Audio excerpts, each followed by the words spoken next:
Hello, everyone, and welcome to the Parent from Love podcast. My name is Jerrod Zertucci, your host for this beautiful episode of Neurons That Fire Together, Freak Out Together. Ah!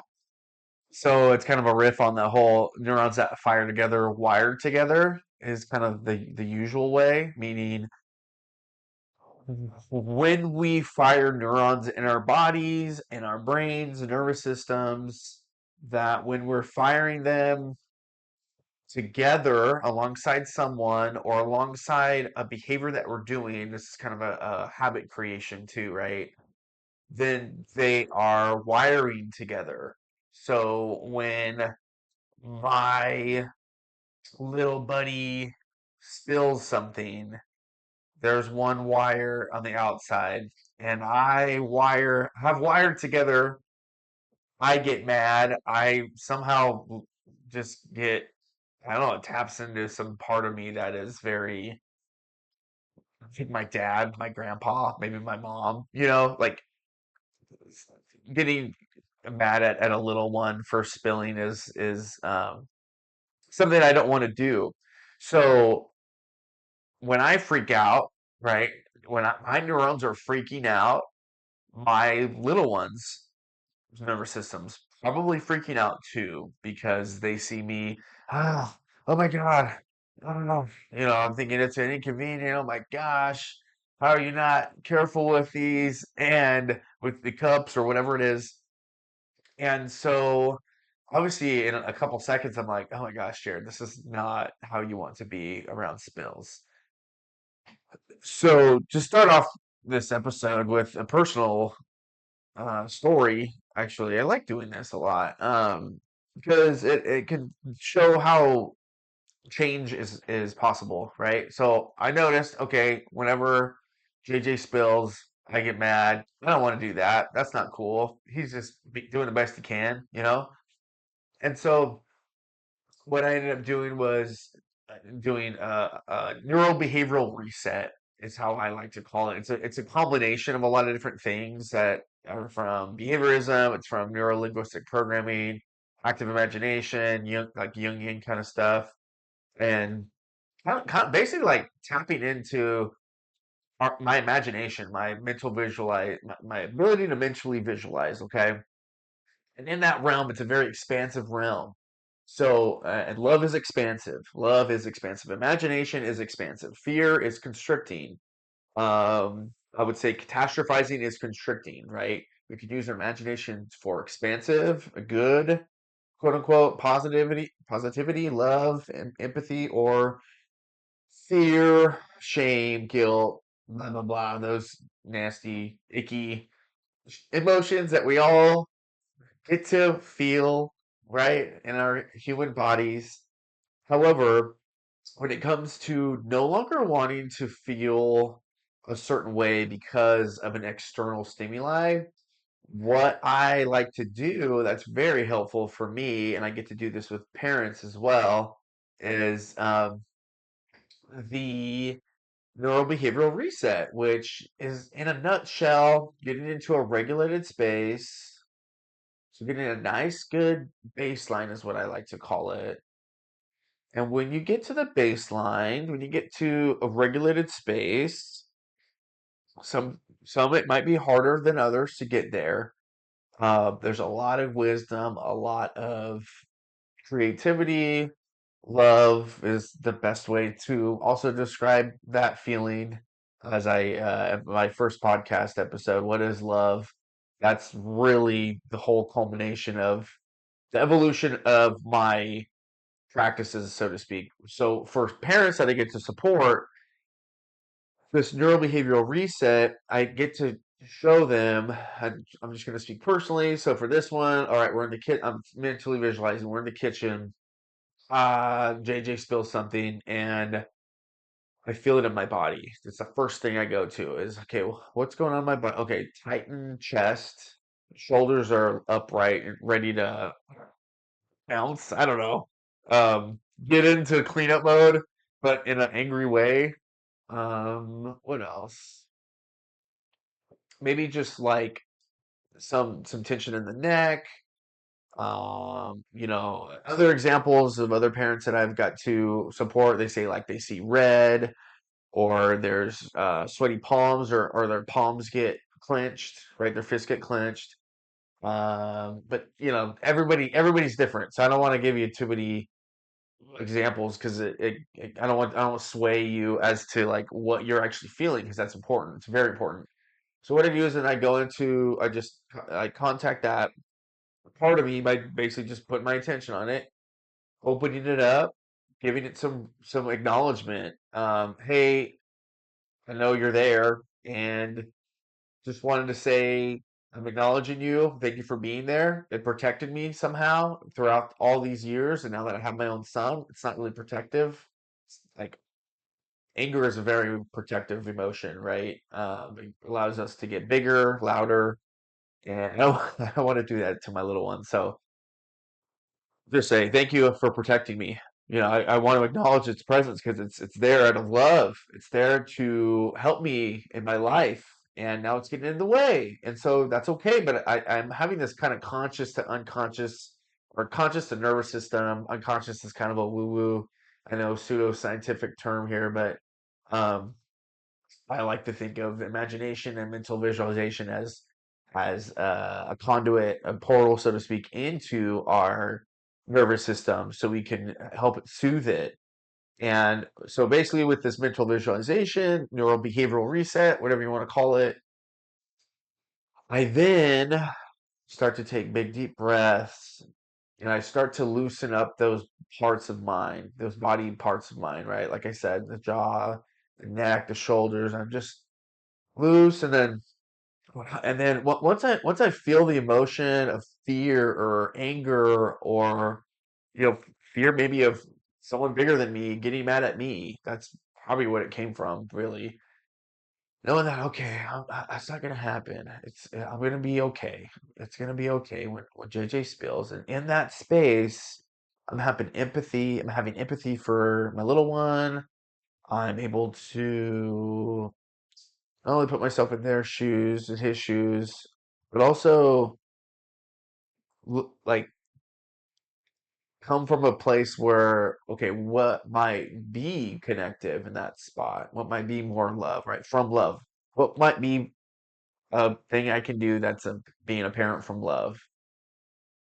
And so when I'm able to think, it comes quickly when you're in this space, and I just opened up these parts of me, expanded these parts of me in my body that have been expanding, right? It's a fear, and now it's full of love. Now it's like, oh my gosh, I'm just gonna say, hey, buddy, it's all good. We all spill every now and then. I love you, man. Or even, all right, let's get it something to clean it up with, and just watch out next time, just something like that. But so it comes very easily, like not just for me, for parents I get to support. As soon as we get into the bottom of the root, the bottom of the root for sure is what's happening. There's things that come to our minds, our imaginations, that we can we can we can just be aware of, and that awareness itself allows us to make better decisions in the moment. That's the number one question I get from parents is, yeah, I've seen all the social media videos about how to be calm, or what I should do when my buddy does this, or when my daughter does this. However, in the moment, it just doesn't happen, and I feel stuck, right? And I want to be a parent that they can always come to, and maybe they're not going to be able to do that if I'm reacting in these ways. And so, the coolest thing about this neurobehavioral reset too is, I know I'm just kind of toot my own horn here, but it is one of the biggest things.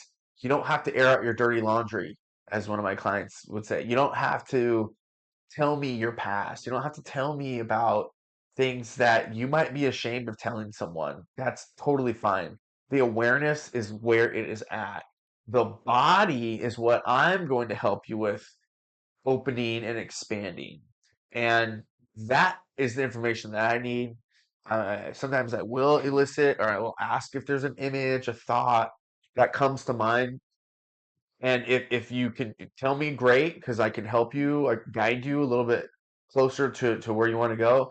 If not, that's okay too. There's a way for me and us to move forward. So, anyways, going back to this episode on neurons that fire together, freak out together, we're going to focus on the neuroscience of co-regulation. Co-regulation and validation are my two biggest pieces of advice for parents when it comes to ABA, which I've been doing for 13 years. That wasn't part of the process. And knowing that now has been a game changer. I mean, just 180 degree, dude. Game changer. Co-regulation and validation. Kind extinction is one procedure within ABA that the Courtney Tarbox and Tarbox, excuse me, and Jonathan Tarbox got to research, and I was so excited to see that they researched something like this because co-regulation and validation is becoming more mainstream, and I love the way that Courtney talks about how she came up with this is how she's parenting her own kiddo to brush their teeth. And how she was like, this doesn't feel right. Maybe it doesn't feel right, right? Certain types of escape extinction where we follow through with certain demands, it just doesn't feel, it never felt right. And that causes burnout for anybody doing that. Like, it does not feel good. And so when we don't feel good after a session, even though we're doing what we're supposed to do, then that's where tension can really, cognitive dissonance and tension within our bodies can really cause burnout. Okay. And then also ignoring was another one that I wasn't fond of. Um, and right, that's the planned ignoring within ABA. And I hope we just do away with escape extinction and a lot of, I think there's different types of extinction that we can also do away with. And also do more arbitrary reinforcement, which means basically giving them validation. I understand that you want this toy, right, for tangible extinction right now, or it's not possible. I wish we could do that, like some sort of letting them know that we understand what they're going through, and then co-regulation, which is what this episode is all about. We're gonna get closer there because we have HRV, right? Oh, sorry, HVR, HRV. Yeah. Uh, recreational vehicles. No. Heart rate variability, HRV. Oh, it is heart rate variability. I'm sorry, guys. So that's on our watch. We can talk. We can think about our nervous system being coherent, right? That's what the HRV measures, and that's what behaviorists. I mean, behavior analysts would love to see that because that's observable data. Okay, the HRV has gotten better, so our nervous system has gotten stronger within these different scenarios.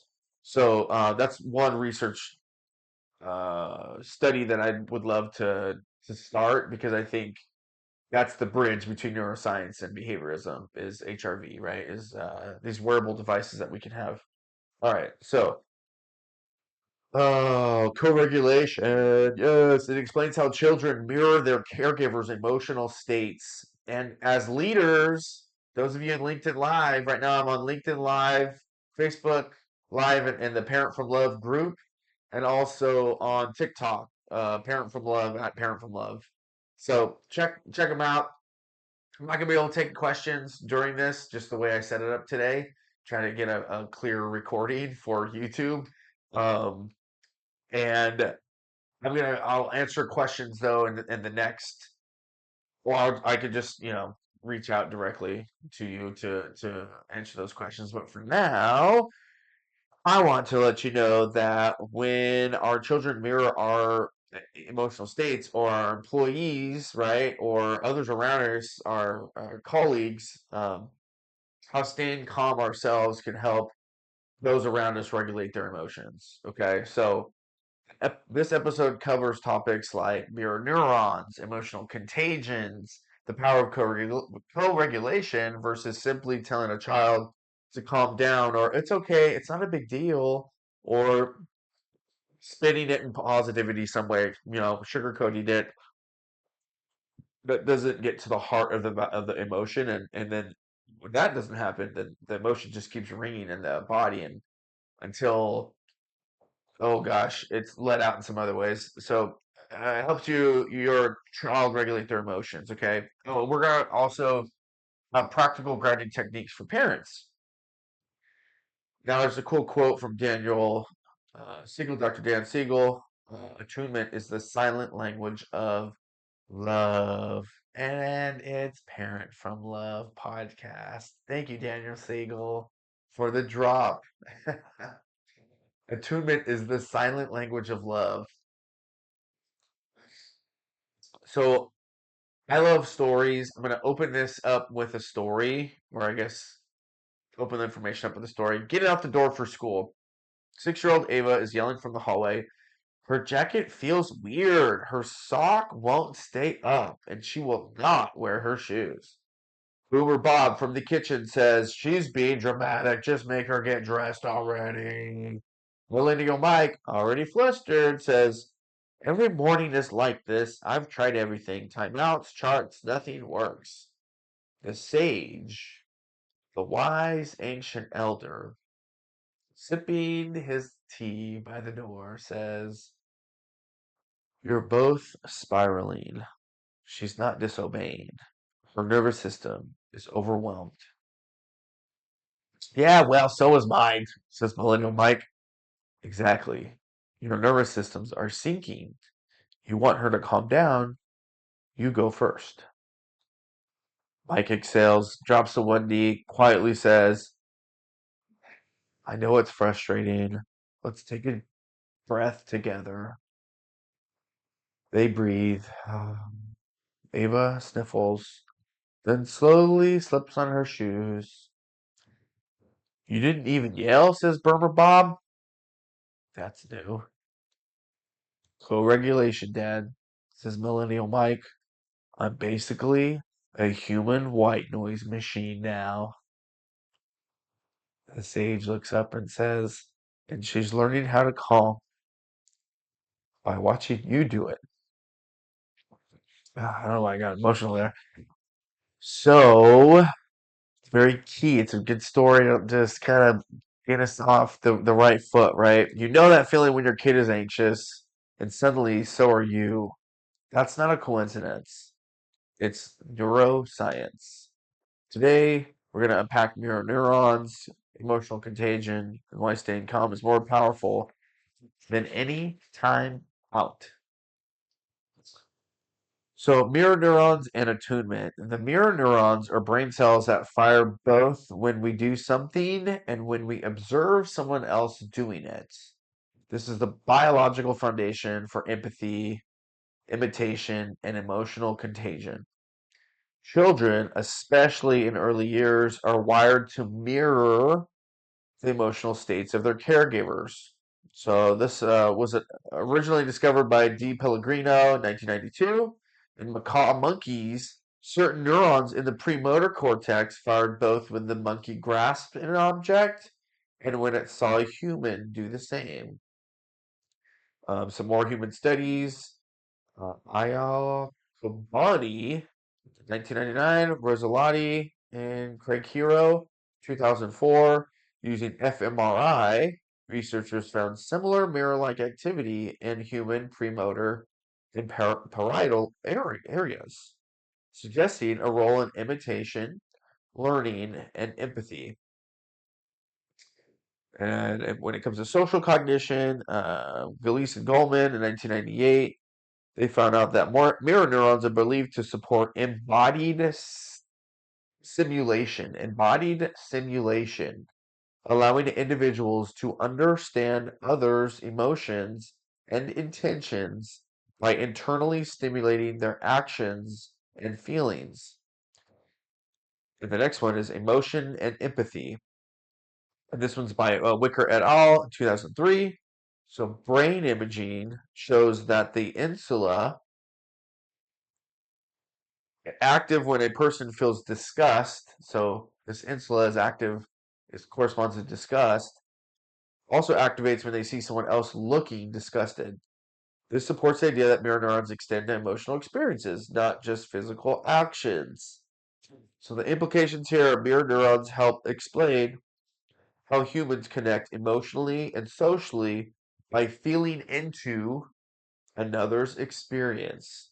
This provides a neural basis for co-regulation. Our brains are wired to resonate with and respond to others' states. That's how we can develop.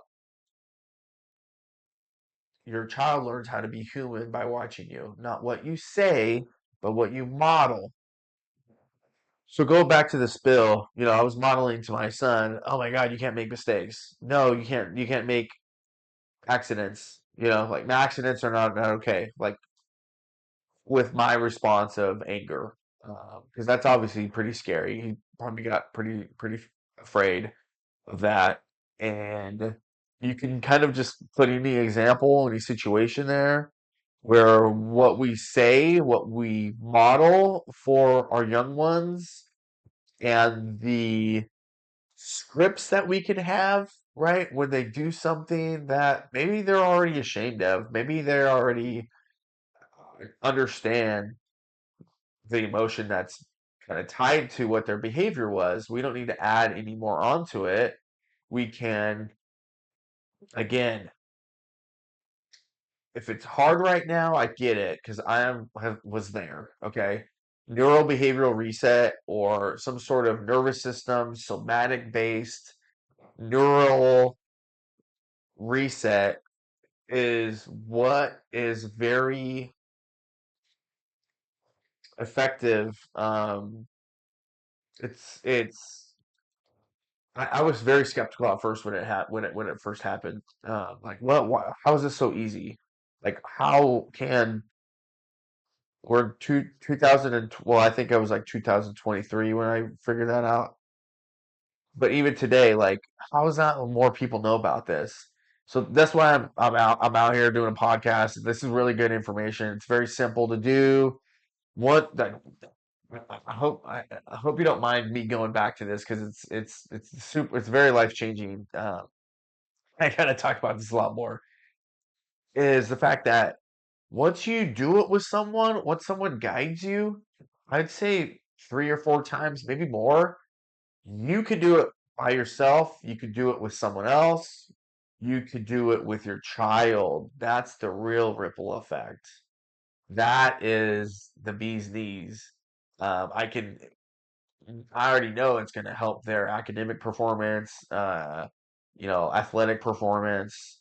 I mean, I already know that that's part of this neurobehavioral reset. It's not just emotions in the home, it's at work, it's at school, in the community. So, you know, just wanted to kind of throw that out there, I guess. All right, attunement is the process of being deeply present with your child. That's love, right? Reading their cues, responding appropriately, matching tone, pace, and emotional energy. Babies learn emotional regulation by being co-regulated through attuned caregivers. When a parent is attuned, they become a mirror of safety. I see you. I get you. I'm with you. Misattunement happens when we try to fix, distract, or override emotions too quickly. Reattunement is powerful. Even if you miss it at first, you can repair the connection. Now, some examples are kind of attunement, right? Are eye contact, soft voice, mirroring facial expressions, responding to a child's fear by saying, "That was really scary, huh?" Instead of, "Oh, you're fine." Really putting yourself in their shoes, really putting yourself like, you know, um, shrink a few feet and notice how kind of scary the world is all of a sudden. If your child is mad, validate their statements with co-regulation by saying, "I would be frustrated too, honey," or "I know stopping something I like makes me mad too." Right now it's time for dinner, homework, whatever it is. Like, I know, stop it. When someone tells me to do something that I don't want to do, that also makes me mad. Like, really, that right there is like a, hey, I get it. I understand. And it's time for this right now. We're gonna do that later. But I understand why you're mad. You gotta go with the flow. Gotta go with the wave. I got a picture back here that I painted with a big wave of emotion is really what it is, and then with validation and co-regulation, the wave just dies down and becomes part of the beach, right? And then logic or explanation, rationale can now be more heard and be more solid within the brain and nervous system too. So I know a lot of parents like the logic and rationale because that's probably what happened to you, and it's easy to do that even when we're dysregulated. We it's the first thing we like to do is logic our way out of it, but it's not the way to help the child at the time and you too. You're just gonna waste air basically. You're gonna waste oxygen doing that, and then get mad that what you said didn't stick, right? Um, all right. So more examples here. Mirroring their frustration, anger, or sadness helps to both come up with validated statements and with regulating our own nervous system. So making an angry face with them to be in the same boat as them rather than go against their emotional wave, which is what I just mentioned. So seeing the look on their face and mirroring it, that's where mirror neurons really come. Like you can catch their emotion on their face, their facial expression, and then oh man, yeah, that is, and then kind of soften your facial expression, not expecting them to, but knowing that mirror neurons are at play right here. You're parenting smarter here. You're not harder. It's not parenting harder. You're parenting smarter when you're able to see your actions at the neural level, right? At the interpersonal neurobiology level. So mirror neurons are super awesome. Like they're very it's a very easy way to look at interacting and still connecting with your loved ones is how you connect with how they're feeling. Connecting with their facial expressions is one of the best ways to do that. All right, there's other ways too, but we'll just keep going on with this. I like to think of validating and co-regulating as going with the emotional wave. Oh, I already just went over that. It's funny. It's how I feel when I do it. Yes, that's another thing I forgot to say. And when I told this to a client, it was easier for her to feel it in the moment, to feel the validation and the co-regulation in the moment. She understood like, oh, there was a wave that I'm usually going, ah, don't worry about it. It's not a big deal. Like going against it, and then of course nothing happens. Usually the behavior gets worse, right? But when you go with it, I understand that you're frustrated because you don't want to wear your shoes in the car, or you want screen time right now. I get it. I know. It's time for dinner. It's time for homework. Um, Going with the wave emotions, they send at you by saying, yep, I see you're angry about that, and I totally understand why you would be. You really wanted blank, and right now it's time for blank. I wish we could do blank right now. I like that one as well. It's part of one of my behavior hacks. Check it out on TikTok. I got 20, like 15 of them, I think I recorded. TikTok, Instagram, and on the Facebook group Parent from Love too. There's a lot of these behavior hacks of like kind of scripts that you can say that still keeps the connection. And then I always love when it comes to validation. Tell me more. If your child's able to tell you more, can you tell me more about this? What is this like? What is this? What is this? Well, how can you compare this to something else that you've seen or heard, a movie, sports, whatever it is, art? Like, tell me more. The more connections that they can make, and you can help them out with that. the more likely they're going to be more resilient in the long run. All right, so the nervous system syncing in parent and child dyads. So the main idea here is the nervous system is social. Ours syncs with the people closest to us, especially caregivers. A child's underdeveloped nervous system looks to the adults for cues. Are we safe? Are we okay? When a parent is dysregulated, the child absorbs that state. When a parent is calm, the child can borrow that calm. Yes. So here we go with some good old research. Neurosynchrony studies the effects of adversity on brain-to-brain synchrony in parent-child dyads. Basically, here it says greater adversity. Example, socioeconomic risk is associated with reduced brain-to-brain synchrony in parent-child pairs during tasks requiring cooperation. Synchrony was particularly reduced in the lateral prefrontal cortex. And then we've got in 2018, parent-child dyads with stronger synchrony in prefrontal areas during a cooperative task demonstrated better child emotion regulation. The findings suggest a biological basis for co-regulation. So these findings, I'm just kind of saying because I have a lot of things I want to talk about today in this episode. I feel like we could kind of dig into any one of these, research article studies. But just so you know, I'm going to keep going. And in 2019, Azari et al. The summary here is high parenting stress reduces neural synchrony between mothers and children, particularly in areas involved in social cognition and mutual understanding.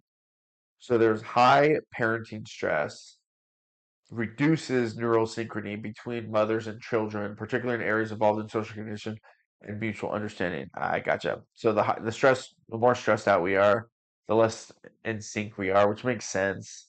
I don't know if we needed a study to prove that. We can already kind of experience that on our own, but it goes to show you, yes, self-care can really help with our synchrony, right?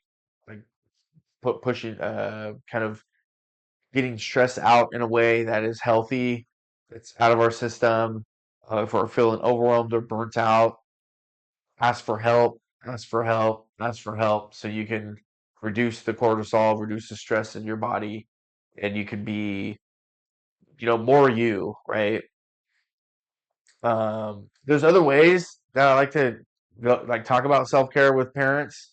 Got a whole episode on that one too, but I'll definitely if you have any problems with that, I've got sensory motor activities, ways to think about self-care that I think a lot of people um they just don't see the benefit, the overall general benefit of how much that can help the home. All right, so Sun et al. In 2023, very recent. The summary here is positive emotional interaction increases mother-child neural synchronization and emotion regulation regions, enhancing the child's emotional security. Now, what this also, I've also heard,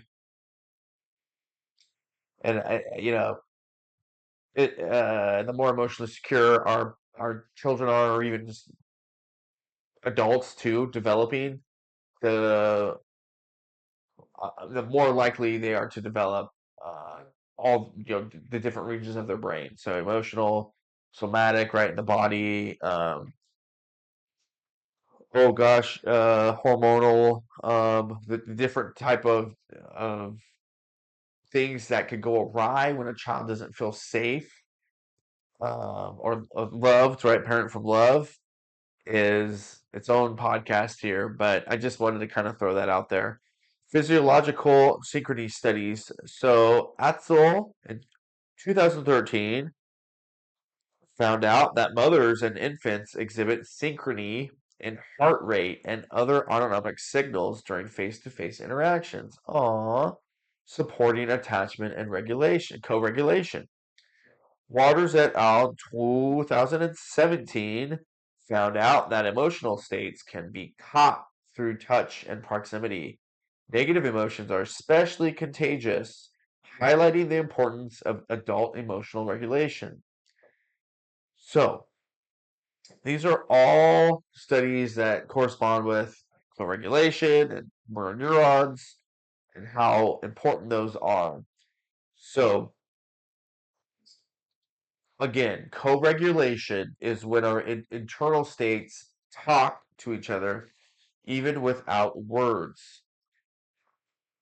You don't just teach calmness, you transmit it. Regulation isn't about perfection.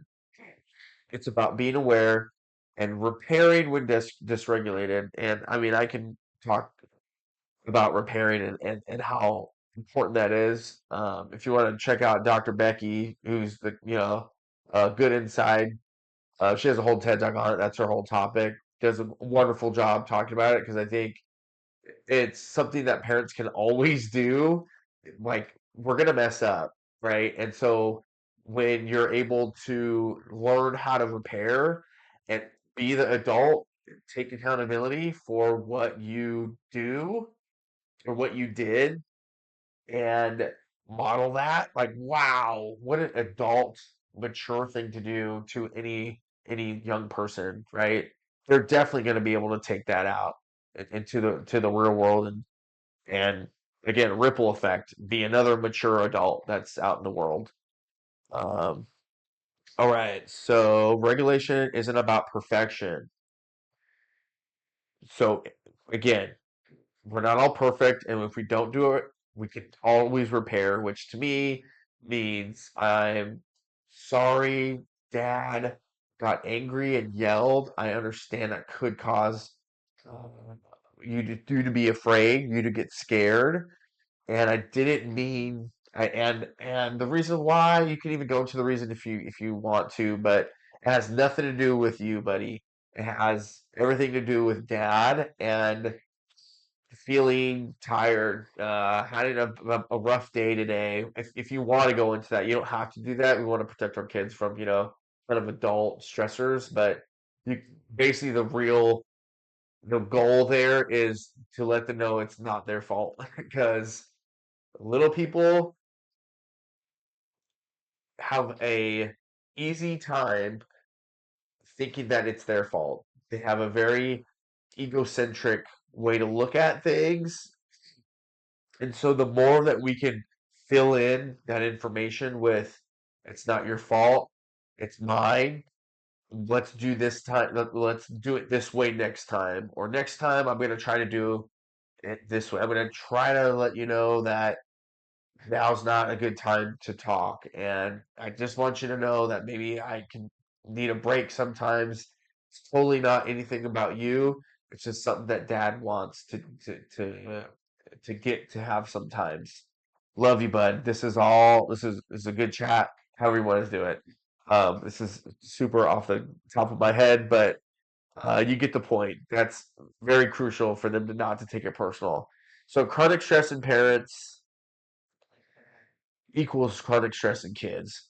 And so that's where if you're a parent needing help with this and you're finding that self-help books, social media, videos that you're watching isn't getting you unstuck, there's people that know how to help get you unstuck.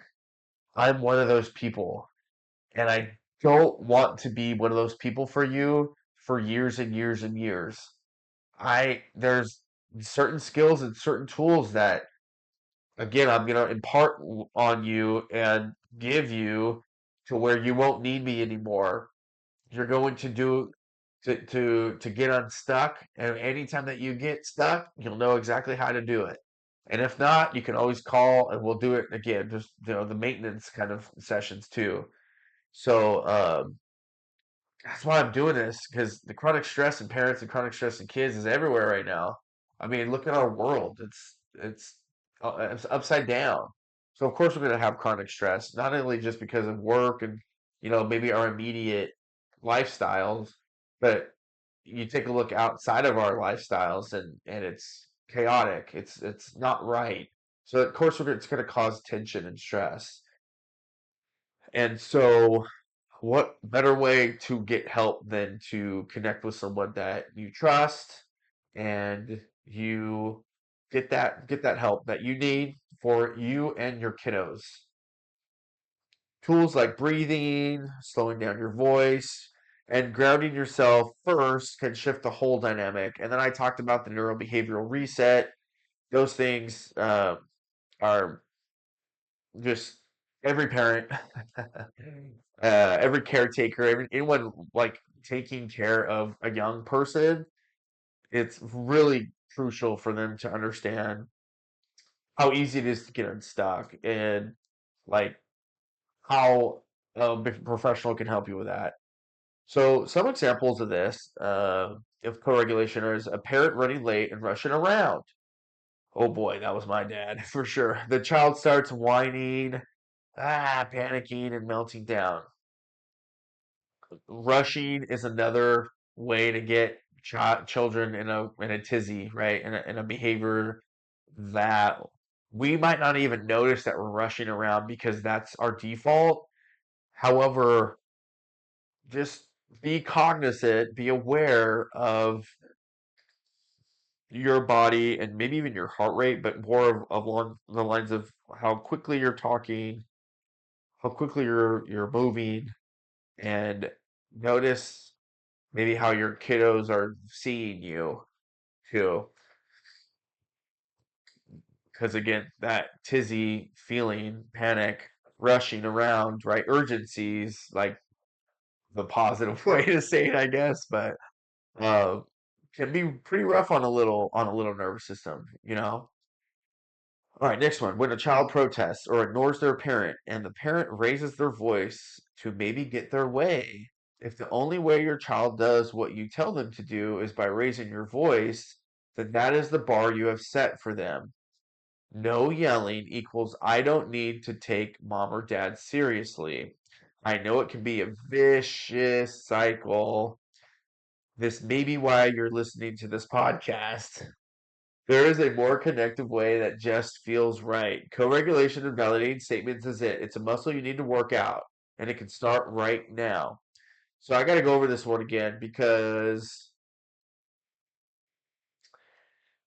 it's again goes along with my behavior hacks. Like you can't tell a child or anybody really to do something and then tell them 10 more times before you really mean it. And then you start getting angry and yelling, and that's when they actually respond.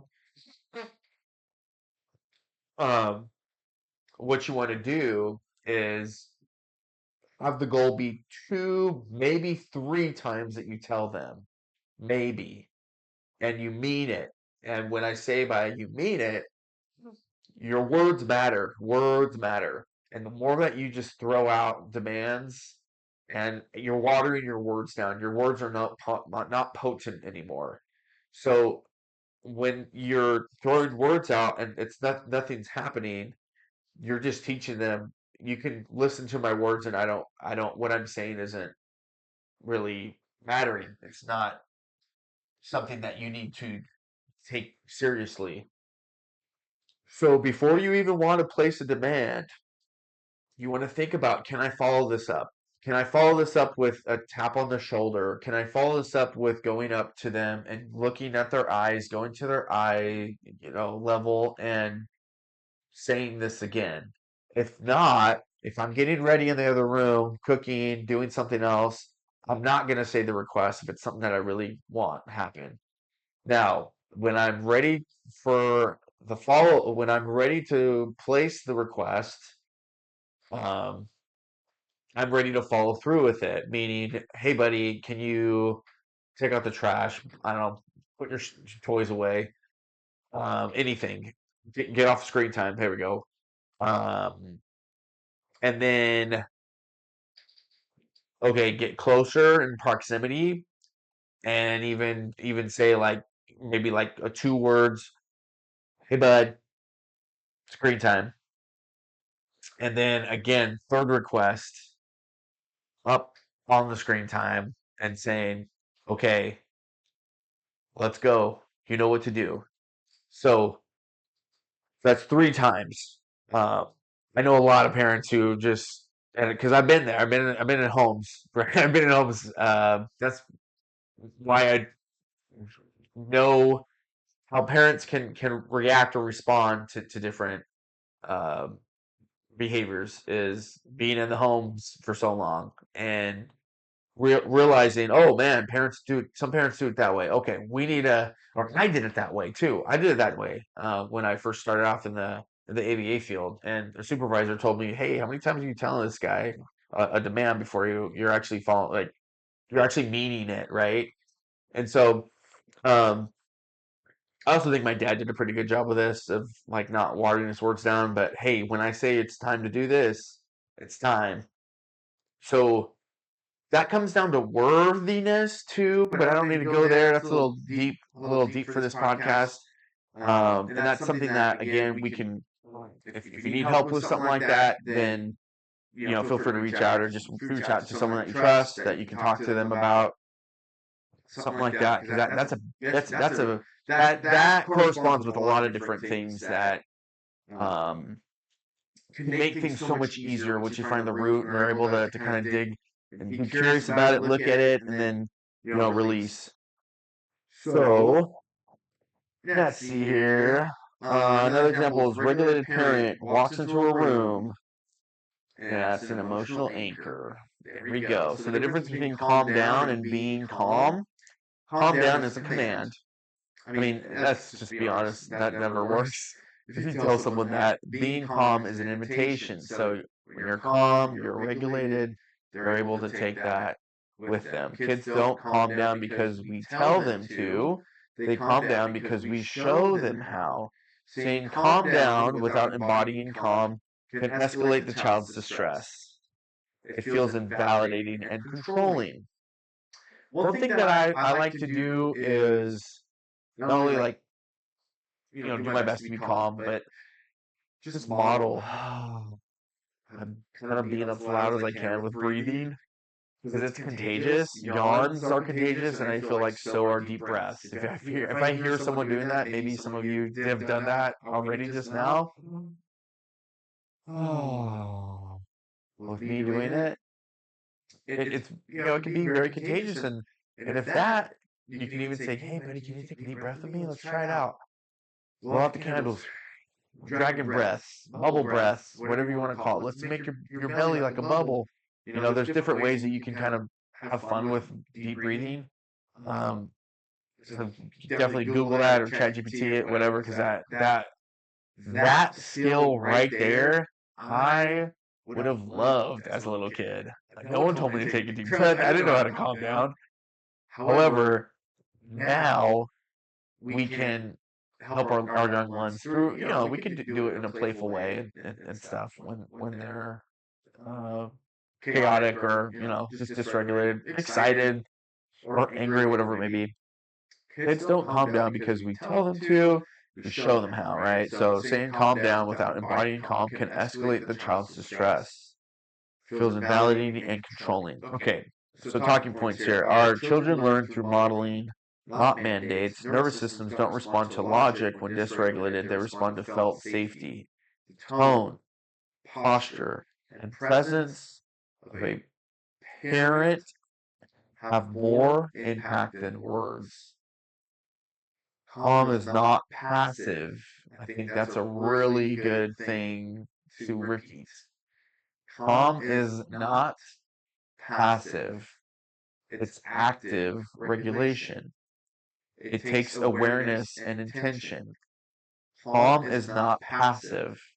It's active regulation. It takes awareness and intention. So if you want to say something to your young ones, you can say, I'm right here.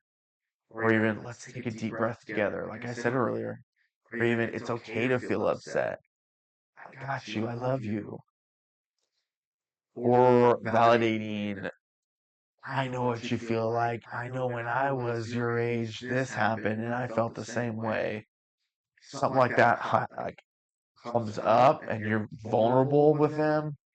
Chances are they're going to be right vulnerable right back to you, which is the sweet spot, right, of parenting. You want that's what I value. Maybe you don't, but my value is I want to keep the door open. If my kiddos have anything to tell me, if they're dealing with anything in their lives, I want them to come to me first versus anyone else. And if I don't know the answer, we're going to find the answer out together. Stories of moments. Okay, so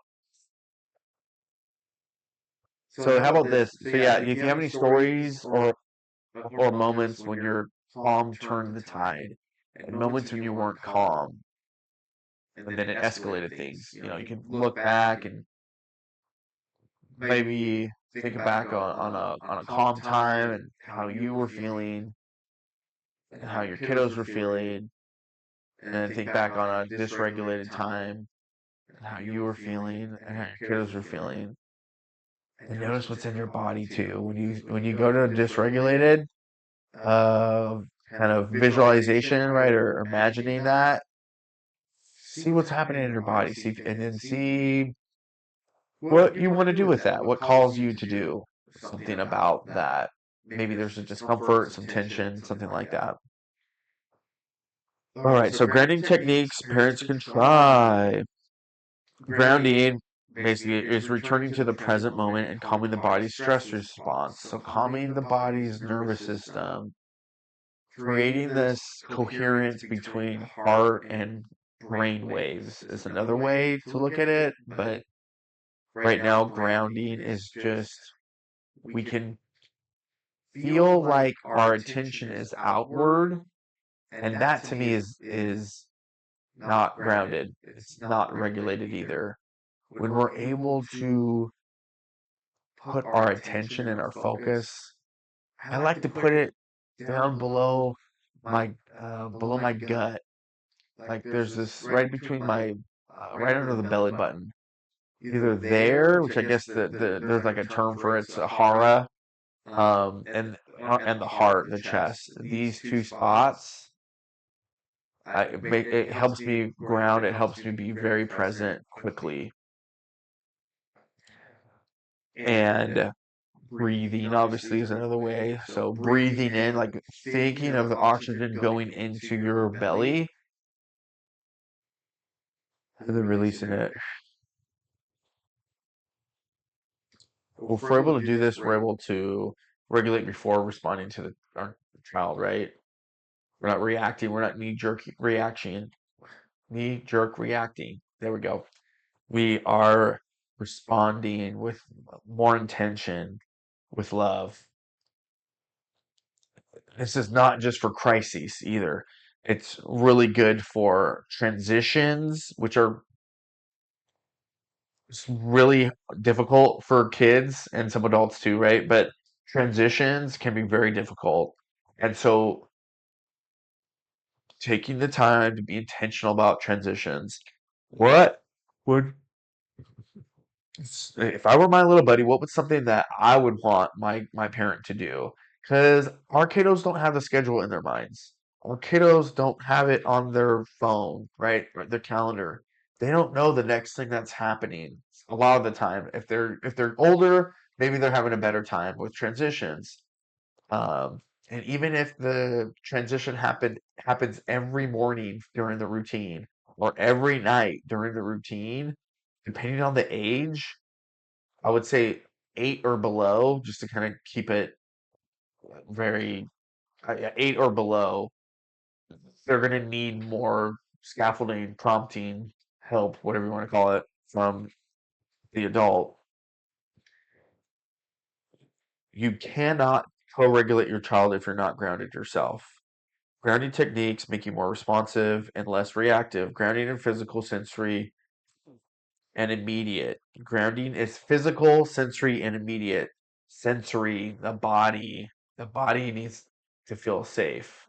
If you can tell yourself, I'm safe, my body's safe, I'm okay, then you're going to be able to ground and therefore parent from love easier, parent from a space of empathy, parent from a space of ingenuity, parent from a space of play, of fun, right? All right, so there's a couple techniques here. Box breathing, which is inhale 4, ready? Hold for 4, 2, 3, 4, and exhale for 4, 3, 2, 1, and hold 2, 3, 4. So there's that box 4, 4, and 4, 5, 5, and 5, 5, 4, 3, 2, 1 technique. So you can stop yourself, 5 things you see, 4 things you can touch, 3 things you can hear, 2 things you can smell, 1 thing you can taste. And for me, just doing the 5 things you can see helped me be present more. I felt myself be whoop, zipping right down into my hara here and heart. Feet on the ground, pause and feel your feet pressing down. Say, I am safe, I am steady, I am sturdy, I am stable, I am loved is another one that I like to use too. So, cold water reset. So splashing face with cold water. You don't have to do that. I think one that I like to replace this with is mentally visualizing the situation beforehand and what you would like to do. Now, it can be hard to do and conjure up what you would like to do if you're dysregulated during the visualization. Breathing. You can even contact the heart, contact the stomach, um, those things of where you're being intentional about the space that you're in can help you regulate. There's a couple other ways that I like to use visualization to regulate. I'm not going to go over that now, but it's in a lot of my meditations. Um, so that pause and silence, even if it's just for 10 seconds, I'm telling you, it really helps your nervous system get boosted, get jacked is what I also like to call it. Like we're working your nervous system out during the neural behavioral reset, meditations, active imagination exercises. It's really a good nervous system workout and a way to get that nervous system jacked. So you could also do mantra and touch. So place a hand over the heart or belly and say, it's okay to pause. I can handle this. So let's do some mental practice with validating statements. Mental visualization and mental rehearsal was shown to help basketball players, nurses, and piano players just as much as actually physically practicing. Can you believe that? So I want you to think of a situation where you and your child usually fight. Feel it in your body and think about what you usually say, what you usually do, how you usually feel the situation in your body too. Now, take a few deep breaths in and out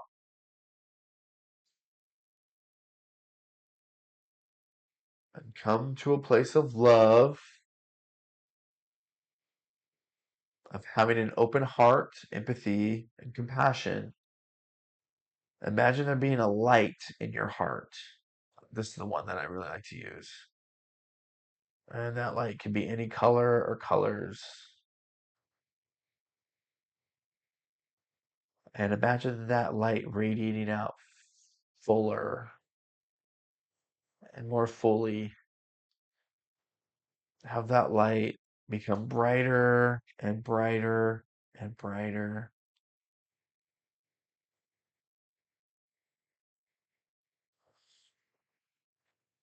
This is guiding you to a regulated space. So right now that we're in a regulated space, maybe you are, maybe you're not, we can still jump over to the next step, which is visualizing, seeing, actually being in the location. Okay. Where do you and your child, and maybe there's a challenge that you want to get over right now. Where is that? What location are you in? Whenever that usually happens, just pick one and be able to see the objects, right? You're able to pick out five different things in that visually mental visualization. Are you able to hear other things in the environment in this mental visualization? I want you to really be there. Okay, next, press play. Your child does this. You usually do this. What happens when your child does this and it's something that, you know, you react in a way that you later regret? Where is it in your body? Do you have any images that come to mind? Maybe memories from the past? Maybe seeing red? Maybe, yeah, any different images that come up. They don't have to necessarily be from the past. Are there any thoughts that come to mind? Sifting is what we're doing. Sift, SIFT, sensation, physical sensations of the body, images, like I said, memories or seeing red or any images that come to mind that correspond to, oh gosh, movies, myths, TV shows, cartoon, just kind of going off the cuff here, but the imagination is very powerful. And so if you can think of an image that comes to mind in this situation, more the merrier. So we had S for sensations, I is for images, F is for feelings, right? So connected to those sensations are feelings. Those feelings, the more that we can name it, the more likely that we can tame it. Name it to tame it. And then T is thoughts. So sensations, images, feelings, and thoughts. Sift. The more that we can sift through our brain, our mind, our nervous systems, our bodies during these moments of chaos, pushing the buttons, poop hitting the fan, whatever you want to call it, the more awareness that we have. And awareness, once we're aware, the universe takes it from there. I'm telling you, but there's definitely a quicker way than just like allowing, whatever you believe in, universe or whatever, to take it over. Um, then there's a faster way. This is one way I'm teaching it. It's kind of general because we're not working together one on one, but I'm doing the best I can with this. So when you press play, you notice these sifting uh, parts, right? Concepts that are connected to this situation. Now replay it. Try to get in a regulated space again before you play it. So breathe, light in the heart, right? There's light. There's that light that's expanding. That's making your body expand and becoming more expanded as well and open. That's love in action. And when you can imagine that, then you can become in a regulated space. And once you're there, then press play again. Notice your body. Notice if it's shifting at all. Notice if there's more sensation, less sensation, no sensation. Um, because once we get to no sensation, and then we can pause right there on the mental video here, noticing, okay, wow, yeah, I'm feeling what I would actually feel in the moment. Yep, that's how powerful our brain is. It's amazing, and our mind, it's so cool. And when we're able to take a breath,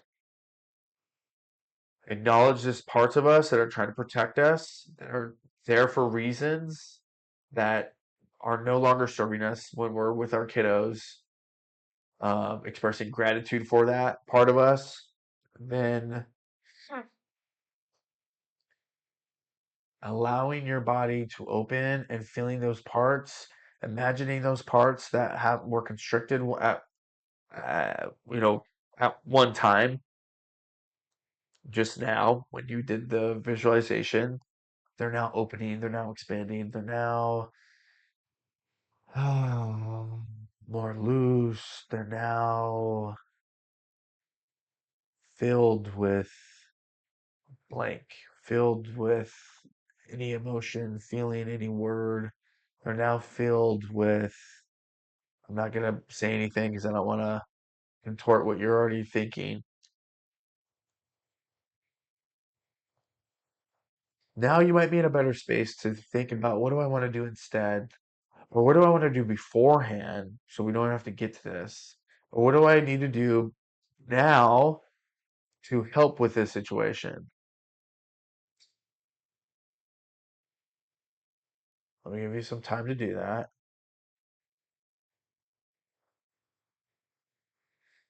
And so you could continue with this. Right now, I'm just going to move on. And when you're ready, take 2 deep breaths. Nice 2 deep breaths. Wiggling your fingers, wiggling your toes.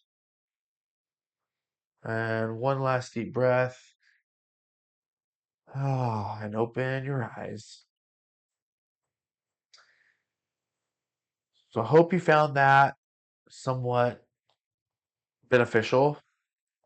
If you don't get it, if you don't understand it, then feel free to contact me, and I'd love to, fill in any gaps that I can help you with, or I'll help you with, doing it one-on-one.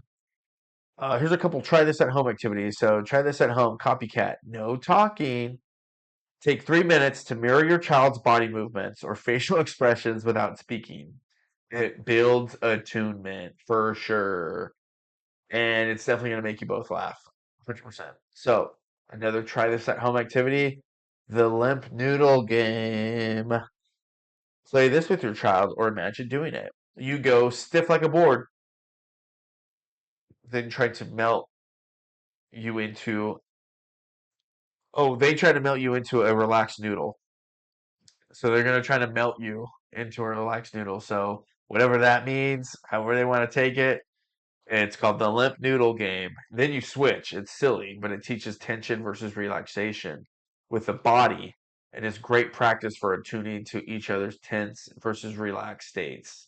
So again, you're tensing up, and you're trying to help them help you melt.